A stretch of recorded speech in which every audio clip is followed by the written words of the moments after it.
Coming up on Mountain News this morning, soon UPS will be pulling its office out of an eastern Kentucky area. And new funding will go to military technology in Kentucky. Dedicated to eastern and southern Kentucky, this is WYMT Mountain News this morning. Good morning, I'm Olivia Calfee. We are just past 6:30 on Friday, May 31st. It's the last day of the month. That is crazy. But first, let's check in with meteorologist Mace Michaels for a look at your forecast this morning. The meteorological start of summer is actually June 1st, tomorrow. I know it officially is later on in the month astronomically. It will feel more like summer, Olivia, as we look into the next couple of days. A little foggy in areas this morning. Don't notice it as much here on the Moorhead camera. I-64 looks good, temps in the 50s. It's back into the 40s here in Hazard, and we have the hazy, foggy conditions around the region at this hour. Visibility, though, not bad underneath that deck that is formed here in Hazard, 1.5 miles in Harlan, quarter-mile visibility in Charleston. But when you notice our visibility map here, most areas look okay. Not really any problems. Our temp, though, cool in Hazard at 45, as cool as 41 in Clintwood, but as warm as a 58 reading here in Monticello. Mostly sunny, though, for most areas, and that's the way it will stay today. Just some clouds back to the west. Temperatures will warm nicely. Highs today in the upper 70s, which is about average for this time of year. But that summer heat kicks in later this weekend as we have some 80s to talk about. I'll look at the 7-day forecast, of course, later on, talk about the heat and also some rain chances upcoming. Mace, thank you. The man accused of the 2021 murder of a Big Stone Gap, Virginia police officer has pleaded guilty. Michael Donovan White pleaded guilty to murdering Officer Michael Chandler in Weiss County Circuit Court. The incident happened when Chandler was doing a welfare check at a home in Big Stone Gap. White faces a sentence of 40 to 100 years in prison, according to the Commonwealth Attorney's Office. Police in Clay County are looking for an inmate who escaped from the detention center. Now take a look at your screen. Skylar Hubbard escaped from around the Beach Creek Apartments. Officials say he was wearing orange work release clothes. He was last seen on Cole Hollow. Anyone with information regarding Hubbard's whereabouts are asked to contact the Sheriff's Office at 606-598-3471. Folks in Knox County are continuing to clean up after a tornado on Sunday damaged parts east of Corbin. Meteorologists with the National Weather Service said the quick spin-up started near the Legacy Chevrolet dealership and caused damage to a gas station and car wash. Legacy manager Bobby Kidd says they were able to look at security cameras to see how the storm moved through the area. Yeah, we did watch some of the video, and it was weird. It just all of a sudden it was nothing, and then it got really windy. Came through, blew in some of our parts doors, just off the side, just completely blew them in. Came through the lot, damaged probably about 30 cars on our lot. 10 or 15 of them pretty bad. The tornado was confirmed on property off of Poplar Grove Road near Lynn Camp High School. And we have an update about a Southern Kentucky firefighter. In a post on social media, London Mayor Randall Weddle said Brandon Buckner is heading home. Buckner had been readmitted to the hospital after he began to experience pain again. Now, this happened after being sent home earlier this week. He was originally in the hospital for falling while trying to put a fire out at a business in London on Sunday. Buckner's family says he suffered several broken ribs and a lacerated liver from the fall. UPS says they are closing select customer centers, including one in London. The London UPS Customer Service Center is located off Highway 25.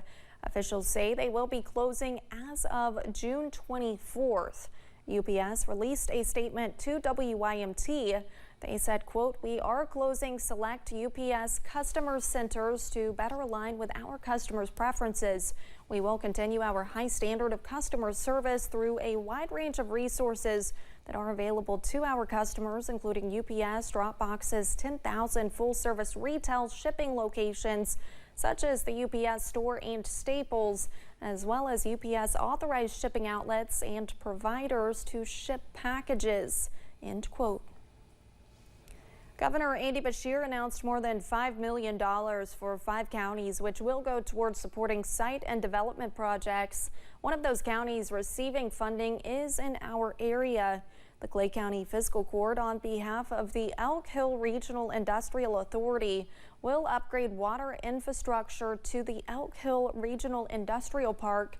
The regional project is supported by Clay, Knox, and Leslie counties. U.S. Senate Minority Leader Mitch McConnell joined Governor Beshear in Frankfort yesterday to visit the Kentucky National Guard. McConnell discussed a new batch of funding that will go towards military technology in the Bluegrass. Both of them worked together for the funding, and McConnell spoke on why it's important during current global conflicts. From high-quality munitions at Bluegrass Army Depot to cutting-edge submarine technology in Louisville, our legislation also provides, of course, critical security assistance for Ukraine, Israel, and Taiwan. Serve our communities effectively. Please welcome Governor. Both the governor and Senator McConnell were joined by Kentucky's Major General Hal Lamberton at yesterday's news conference. The Breathitt County Fiscal Court is receiving $20,000 in emergency road aid funds. That money will be used to repair a slide on Hardshell Caney Road. Officials say the slide is near Zach Lane in Breathitt County. The Red River Gorge is one of Kentucky's most popular nature areas, and soon you may have to pay if you want to visit. The Daniel Boone National Forest is considering a new fee proposed for 19 sites in the gorge. Jeremy Tom shares the Forest Service's reasons and hikers' thoughts on the proposal. It's an area that people will drive from hours away in any direction to come see. Oh, it was just beautiful and wild, gorgeous. A hike in the Red River Gorge often evokes those adjectives of amazement. It's the reason Eric Dodd with the Daniel Boone National Forest says they're seeing a dramatic increase in visitation. On average, you probably see about 500,000 visitors. We need to keep up with visitor demand and visitor experience. As the gorge gets busier, they're looking into how they can better manage the area. We're kind of at this point where we have to designate campsites, adopt some of the user-created trails and redesign them. Dodd says to do so, they need more funding. So they're proposing new fees at popular recreation areas like Gray's Arch Trailhead and raising prices for backcountry camping.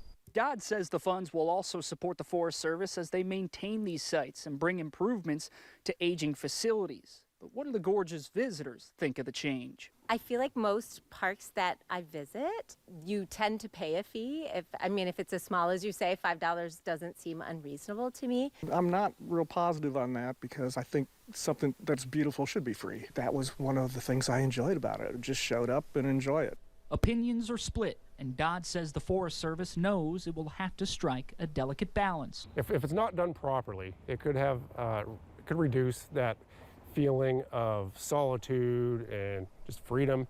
So that's why they want to hear your voices before any decision becomes final. With public input, we do it properly, it will help the resource, but also preserve that recreational experience. In the Red River Gorge, Jeremy Toms, WKYT.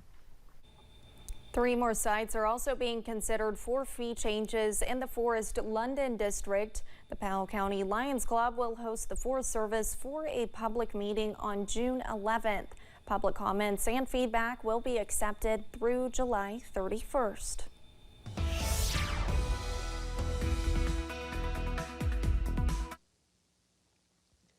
About the only weather problem this morning is a little bit of fog. It looks like a nice day is ahead for us. This morning in Whitesburg, you look in the background, it's a little foggy. The visibility is down, but obviously driving around the city streets, we don't have the low visibility. Hazard here, of course, we're up right at the cloud deck, so it looks like near zero visibility. Even tough to see the city lights here underneath, but underneath that cloud deck, the fog isn't as locally dense. Spots are very dense, but other areas and most of the area, as you see here, visibility is fine, near 10 miles. Just down a little in Harlan, Jacksboro, one spot here on the map up towards Charleston. You can see the visibility there is right around at a quarter mile. You'll notice our temperatures are nice this morning, though, running in the mid 40s to mid 50s, a little cooler in Clintwood right now at 41. The forecast for today, through the 50s this morning, upper 70s later on. We'll see lots.